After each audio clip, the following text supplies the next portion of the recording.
It's about a long-term relationship, but you also have to keep your customer at the center of everything that you do. And focusing on the aspect that people Google things these days. You can't just force your customer into liking something. You have to go beyond that. You have to showcase that you can do more for them.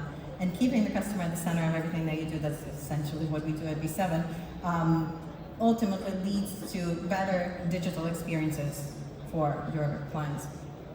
So I know you were saying to me that digitalization shouldn't just be a buzzword. No, absolutely not. It's not just a buzzword for us because we are a digital transformation company for pharma, as you mentioned that.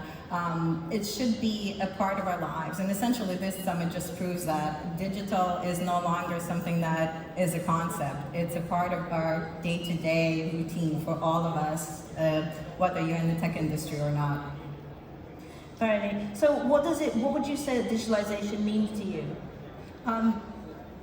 When you work with pharma, and pharma is one of those industries that was a bit reluctant to implement digital transformation. So they're just jumping onto the bandwagon, so to speak. It's more than just putting content online, it's more than just digitalizing. It's providing experiences from planning to software development to implementing AI technologies, as Yuliya mentioned. And ultimately even looking beyond that, looking into experiences like virtual reality aspects, looking into experiences that take you beyond the standard definition of what digitalization means.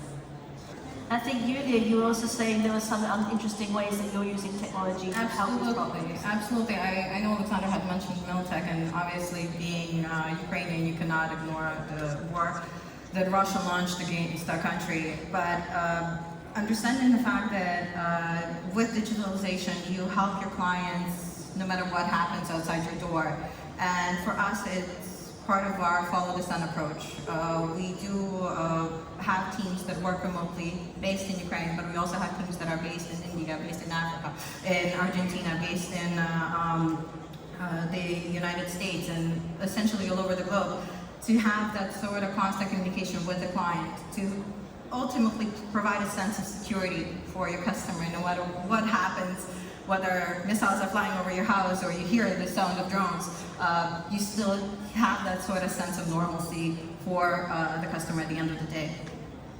So, I mean, obviously when we're talking about business in a time of uncertainty, it's really important to look at resilience, and that's very important to have resilience in your business at all times, but particularly during really times of uncertainty. And obviously I would say that Ukrainian businesses will be well placed to tell us about how to be resilient in difficult times.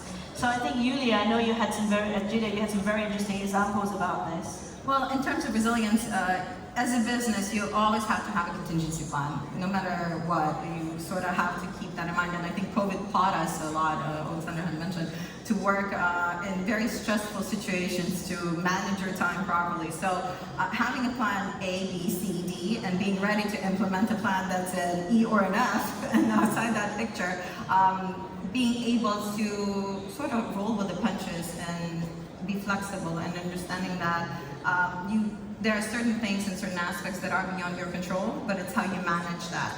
And as a leader, as a team leader, you have to showcase strength. You have to showcase ability to be calm in otherwise a very, very stressful environment. So lead by example as much as possible. And as a company, you have to showcase that to your clients. Lead by example, showcase that sort of ability to have a plan, but be able to be flexible about it. So that's all we've got time for. Say a big round of applause for Yuliya Sotska, College.